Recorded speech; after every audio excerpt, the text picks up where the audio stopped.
Hello students, welcome to my channel chemistry by Abhishek Mahajan. आज हम study करने जा रहे हैं स्ट्रक्चर ऑफ एटम को, जिसमें हम सबसे पहले डिस्कवरी ऑफ फंडामेंटल पार्टिकल्स से स्टार्ट करेंगे। आप सभी जानते हैं कि जो डाल्टन एटॉमिक थ्योरी थी वो सिर्फ law of conservation of mass, law of constant composition और लॉ ऑफ मल्टीपल प्रोपोर्शन को ही सक्सेसफुली एक्सप्लेन कर पाई थी। पर जो चार्ज से रिलेटेड फिनोमेनन थे, जैसे generation of electricity bye rubbing glass और एबोनाइट रड, जो भी रोड की विद सिल्क, उसमें वो फेल हो गई थी। तो उसके बाद क्या हुआ था, डिस्कवरी ऑफ इलेक्ट्रॉन हुई थी। डिस्कवरी ऑफ इलेक्ट्रॉन में विलियम क्रूक्स था, जिसने 1879 में ये स्टडी किया था कि जो इलेक्ट्रिक डिस्चार्ज है in partially evacuated tube known as cathode ray discharge tube, उसने इस एक्सपेरिमेंट के लिए जो ट्यूब यूज की थी उसको उसने नाम दिया था कैथोड रे डिस्चार्ज ट्यूब। ये जो डिस्चार्ज ट्यूब थी वो ग्लास की बनी हुई थी और उसकी जो लेंथ थी वो 60 सेंटीमीटर, और उसने उसमें 2-3 पीसेस लगाए थे जिसको उसने कहा था इलेक्ट्रोड्स, और उसे सील कर दिया गया था। This is known as Crookes tube, जिसको उसने क्या बोला, Crookes tube. The negative electrode is known as, उसने नेगेटिव इलेक्ट्रोड जो था उसको कैथोड बोला, और जो पॉजिटिव इलेक्ट्रोड था उसको एनोड कहा। When a gas enclosed at low pressure, उसने एक जो गैस भरी उसका जो प्रेशर था वो काफी कम रखा, जिसकी वैल्यू उसने रखी 10⁻⁻⁴ एटमोस्फेयर, और उसके ऊपर उसने हाई वोल्टेज अप्लाई की 10,000 वोल्ट तक। Invisible rays originating from the cathode ray and producing a greenish yellow behind the perforated anode on the glass wall coated with phosphorescent material zinc sulphide is observe. तो उसने ये जहां से जो raise generate हुई उसको उसने कैथोड रेज कहा। तो ये सारा जो अरेंजमेंट था उसका,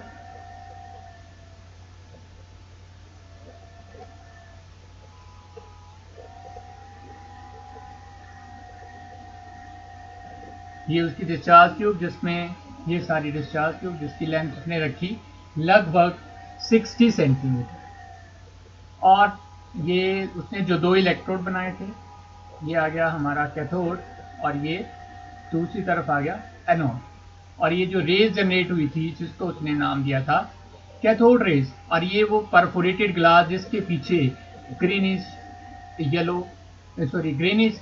ग्लो बना था।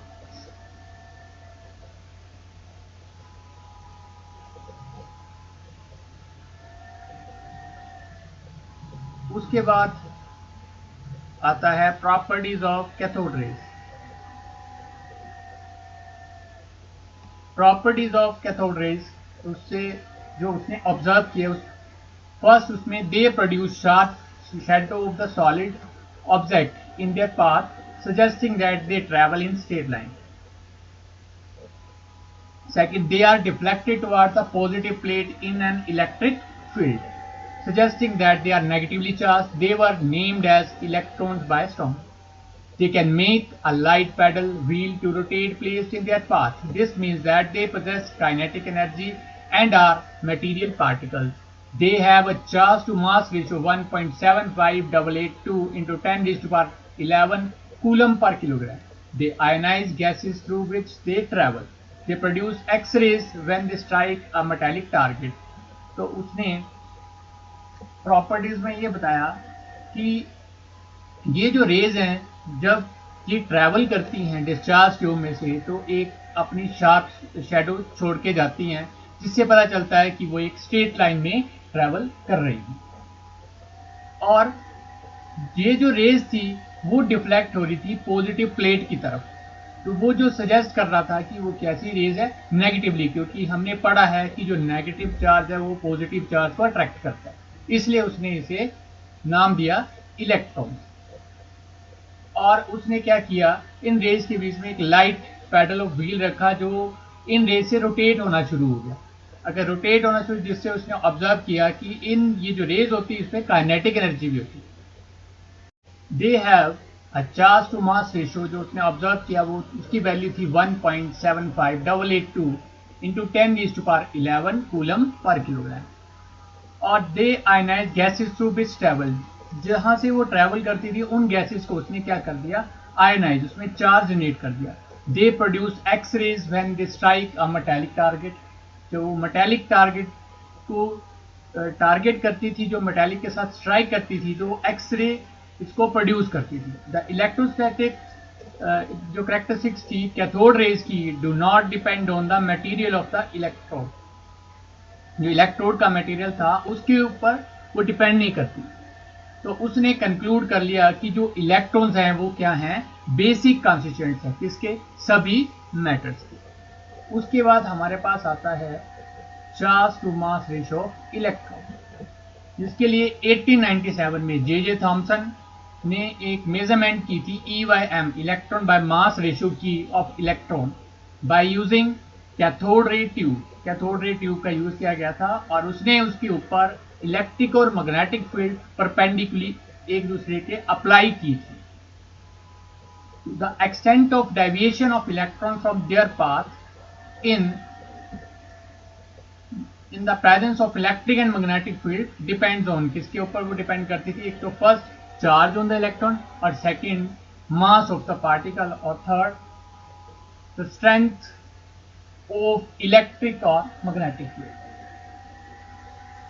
व्हेन ओनली इलेक्ट्रिक फील्ड, जब उसने सिर्फ इलेक्ट्रिक फील्ड अप्लाई की तो जो इलेक्ट्रॉन थे वो डिफ्लेक्टेड होते थे टू द पॉइंट ए, ये आप ऊपर देख सकते हो, पॉइंट ए की तरफ डिफ्लेक्ट होते थे।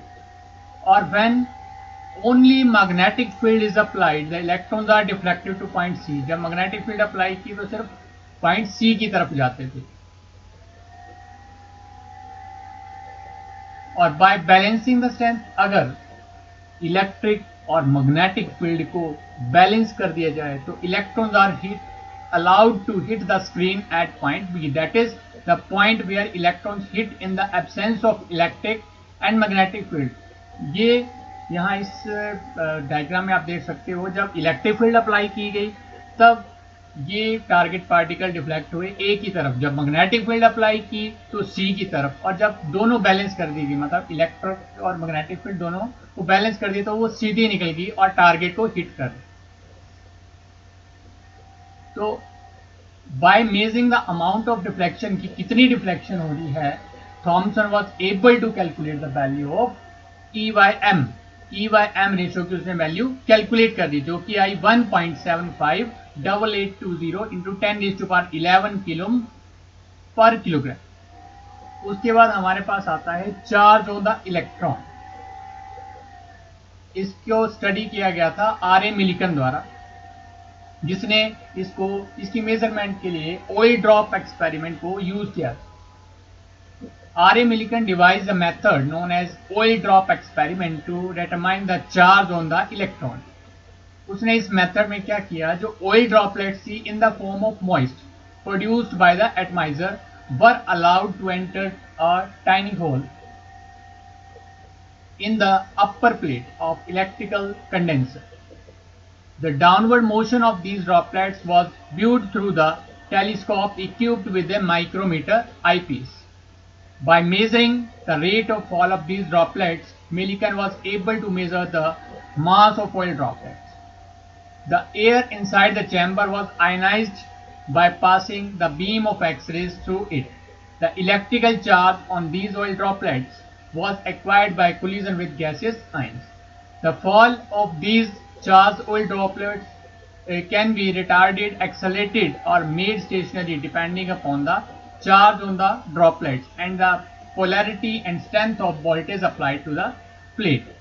By carefully measuring the effects of electric strength on the motion of oil drops, Millikan concluded that the magnitude of electric charge Q on the droplet is always an integrated multiple of electrical charge, that is Q equal to Ne। Q उसने charge के लिए लिखा था और E electron denote करता है। ये सारी इसकी अरेंजमेंट थी। ये वो टाइनी होल जहाँ से जो ड्रॉपलेट्स को एंटर करवाया गया था, और ये माइक्रो जो टेलीस्कोप कनेक्ट कर रखा था, माइक्रोस्कोप कनेक्ट किया था, जिससे वो ऑब्जर्व और ये इलेक्ट्रिकली चार्ज प्लेट जिससे वो पार्टिकल आफ्टर फॉलिंग जो स्ट्राइक करते थे, और ये उसने ऑब्जर्व किया था।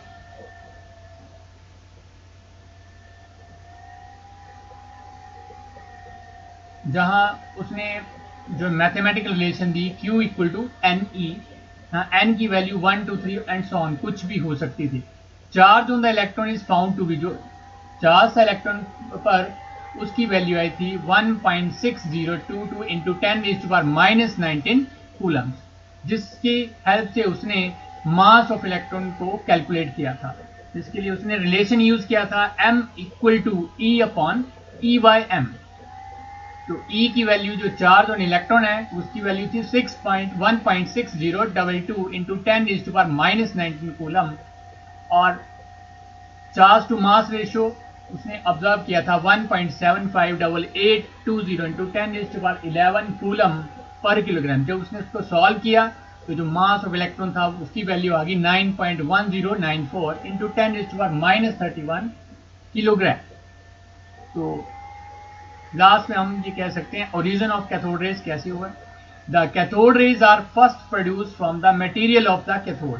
जो कैथोड रेज थी सबसे पहले वो प्रोड्यूस की गई मटेरियल ऑफ कैथोड से, and then from gases inside the discharge tube. और फिर जो डिस्चार्ज ट्यूब एक्सपेरिमेंट किया था उसके बीच जो गैसेस थी उनकी बम्बार्डमेंट से गैस मॉलिक्यूल के साथ बाय हाई स्पीड इलेक्ट्रॉन, जो उसके चार्ज में जो हाई स्पीड इलेक्ट्रॉन थे उनके टकराने से जो जनरेट होती थी, जिसको उसने कैथोड रे का नाम दिया।